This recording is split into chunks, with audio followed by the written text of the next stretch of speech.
Assalamualaikum warahmatullahi wabarakatuh. Waalaikumsalam warahmatullahi wabarakatuh.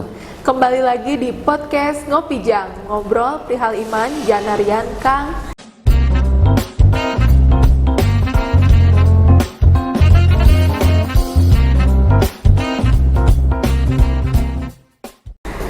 Nah, warga Assalam, hari ini Ibu kedatangan narasumber spesial. Ya, kalian mungkin sudah tidak asing lagi dengan narasumber kita hari ini, yaitu Bapak Ustadz Gun-Gun Supriyatna. Assalamualaikum Bapak. Waalaikumsalam warahmatullahi wabarakatuh. Bu Haji sehat, spesial kayak martabak aja. Iya dong, harus ya. Sehat, alhamdulillah. Bapak gimana, sehat? Alhamdulillah. Alhamdulillah. Semangatnya sudah kena semangat. Iya, harus semangat meskipun sekarang kita lagi puasa ya Pak ya, tapi tetap semangat mah jangan kendor ya Pak ya. Apalagi mau makan sahur kan harus semangat. Oh iya, cuci muka dulu jangan lupanya. Iya, cuci muka supaya segar ya. Oke, warga Assalam yang di rumah, tema yang akan Bapak sampaikan hari ini yaitu mengenai menyayangi anak yatim. Ya, mungkin warga Assalam yang di rumah sudah mengerti, ada yang udah tahu ya gimana konsep menyayangi anak yatim, tapi kali ini kita akan bahas lebih rinci lagi gitu ya. Nah Pak, mengapa kita sebagai umat muslim harus menyayangi anak yatim? Yang pertama, Nabi juga melakukan. Tentu saja Nabi Muhammad SAW itu mencontohkan untuk umatnya. Kita selaku umatnya berarti kita harus mengikuti beliau, karena itu sunnah ya. Jadi apapun yang diucapkan, yang diperbuat oleh Nabi, berarti kita harus mengikutinya. Ini nyambung podcast bersama Bu Farista ya. Itu man ahya sunnati faqad ahabani, itu wa man ahabani kana ma'i fil jannah. Barang siapa yang menghidupkan itu sunnahku, berarti ia mencintaiku. Faqad ahabani kana ma'i fil jannah. Maka sesungguhnya barang siapa yang mencintaiku akan bersama-sama Rasul kelak di surganya Allah Subhanahu wa taala. Itu yang pertama. Yang kedua, kata Nabi, ana wa kafilul yatim hakaza, sambil gini ya. Aku dengan anak yatim atau aku dengan orang yang menyantuni anak yatim seperti jari ini. Jadi bahasa Inggris nama jajangkung jeung curug gitunya, saking dekatnya gitu ya, yang menyantuni anak yatim, sehingga Rasul itu seperti ini, dekat gitu. Jadi orang yang menyantuni anak yatim gitu, maka akan seperti ini. Makanya kan kata Nabi, aku bersama orang yang menyantuni anak yatim seperti saking dekatnya gitu. Jadi orang yang menyantuni anak yatim dekat dengan Rasul gitu. Ada lagi hadisnya gitu. Hadisnya apa? Nih, yang pertama tadi ya, yang kedua, atuhibbu ayyalina qalbuk. Apakah engkau senang bila hatimu menjadi lunak? Gitu. Wa tudrika hajataka. Dan dapat menumpukan apa yang diperlukan, gitu ya. Irhamil yatim, kasihilah anak yatim, kata Rasul. Apa? Wamsah ra'sahu, usaplah kepalanya. Tapi jangan mengusapnya anak yatim ya, usap kali anak yatim lain, usap gitu, jangan gitunya. Tapi kita sambil memberikan gitu. Wa at'imuhu min ta'amika, selain mengusap anak yatim, memberikan makanan kepada mereka yang disukainya, itu lebih bagus gitu ya. Yalin qalbuka gitu, niscaya hatimu lunak.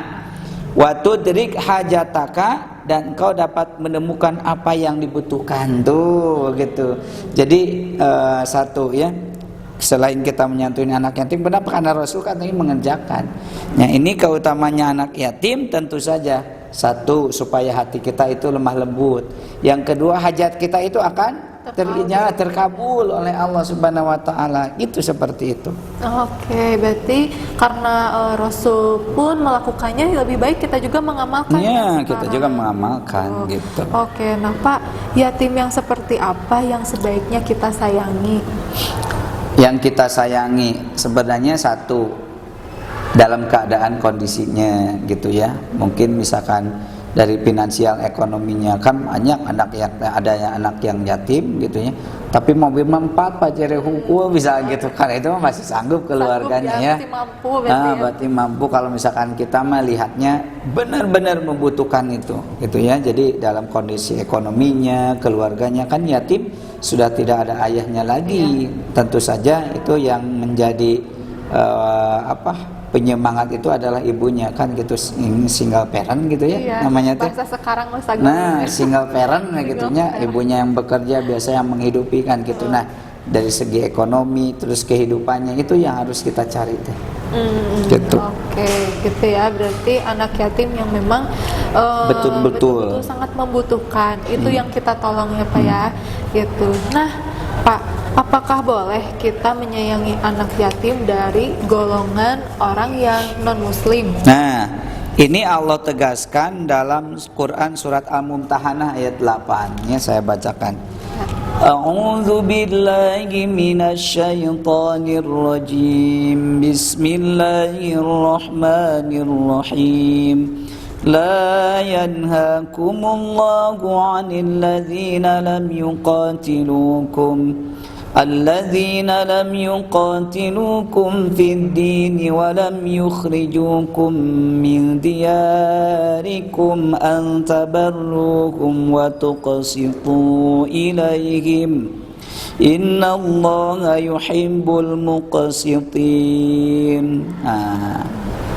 Artinya wallahu a'lam bimuradi, Allah tidak melarang kamu untuk berbuat baik dan berlaku adil terhadap orang-orang yang tiada memerangimu. Nah, gitu non muslim gitu ya.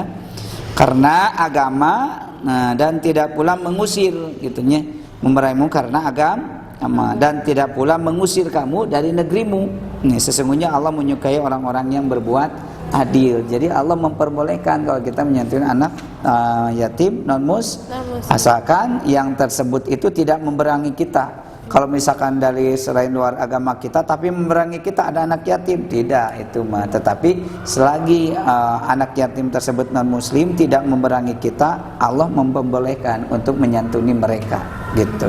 Jadi dibolehkan. Dibolehkan. Ya, jadi nggak apa-apa. Oke. Nah, selanjutnya Pak, pahala apa yang didapat ketika kita menyayangi anak yatim? Nah, pahalanya banyak di sini. Jadi pahala yang berlimpah tentunya ya, orang-orang yang menyantuni anak yatim. Tadi orang-orang yang selalu menyantuni anak yatim itu akan diberi pahala sesuai jumlah rambutnya.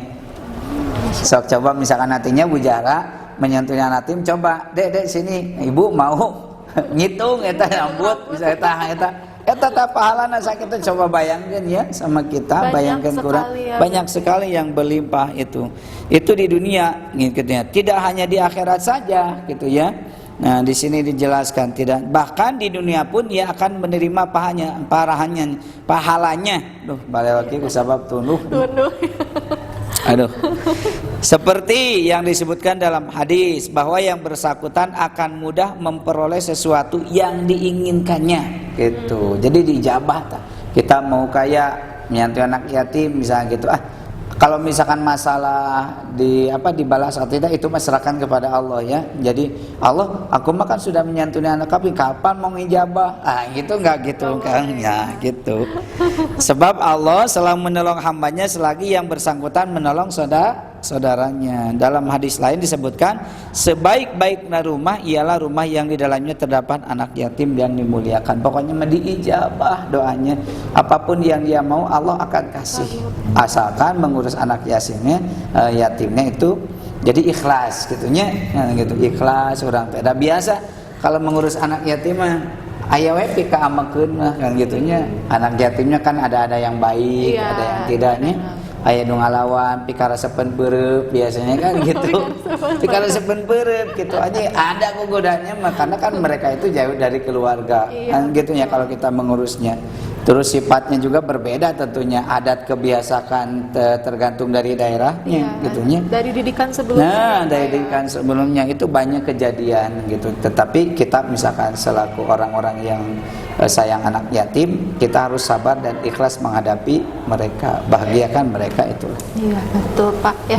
Jadi mungkin tadi ya yang sebelumnya, sebelum kita menyayangi anak yatim yang non muslim, kita lihat dulu di sekitar kita mungkin ya Pak ya, apakah ada mungkin kerabat dekat ya. Jadi sebelum yang jauh kita dekat dulu, karena dulu, yang namanya ya. tetangga itu 40 suhunan. Betul. Dari rumah kita kan 40 ke wetan, 40 ke kulon, 40 ke kidul, 40 ke kaler kan gitunya. Kidul iya deh, kaler kidul kan gitu. Iya. Kalau misalkan kita selaku orang kaya yang dipercaya oleh Allah sebagai agnia ya, agnia itu kaya. Nah kita teh wah poya-poya we makan-makan di luar bisingan bujara karamen gitunya. Terus ke mana gitu. Sedangkan sekitar itu misalkan rumah yang ke-39 itu membutuhkan makanan kelaparan. Makanya di akhirat bujara itu akan terkena. Nah itu tetangga kamu misalkan yang ke-39 suhunan itu membutuhkan makanan pisan loh kata Allah teh kan gitu. Misalkan bahasa kitanya gitu. Makanya apa? Kita yang terkena tuh mungkin bisa diazab, diberikan siksaan kan gitu. Alhamdulillah.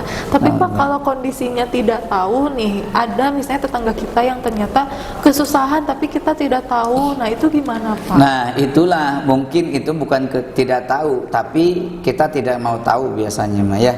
Karena biasanya dengan tetangga, biasanya kan kita punya RT dan punya RW ya, Iya, kan betul. gitu. Kan kita sudah tahu misalkan kita itu dipercaya oleh Allah, dititipkan harta, kan pasti kita datang ke RT. Ada anak yatim nggak di sini, misalkan ada orang duafa atau panti jompo nggak di sini, pasti kita. Kalau misalkan kita benar-benar ya mengharap ridha Allah dengan mencari sendiri, kan gitu. Jangan menunggu, kan gitu ya.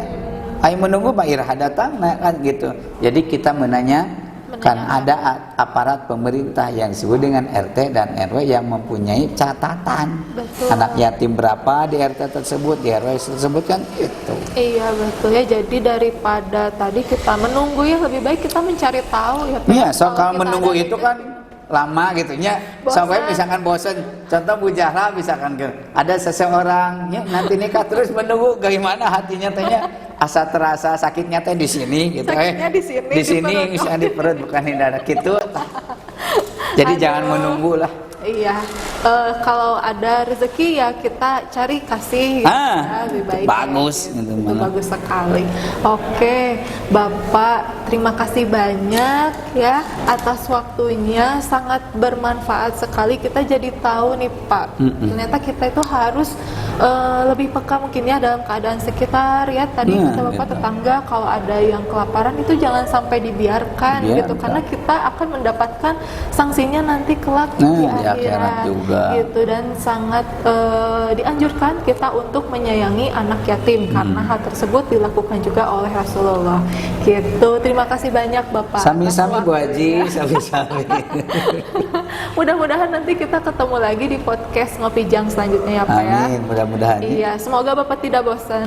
Nggak bosen Oh, nggak sih, bosen. nggak bosen insya Allah. Iya, jangan bosan ya Pak ya. Terima kasih banyak. Sami-sami, Terima Bu kasih Haji. banyak juga wargi Assalam yang sudah menyimak podcast Ngopi Jang hari ini. Sampai ketemu di podcast Ngopi Jang selanjutnya. Assalamualaikum warahmatullahi wabarakatuh. Dadah.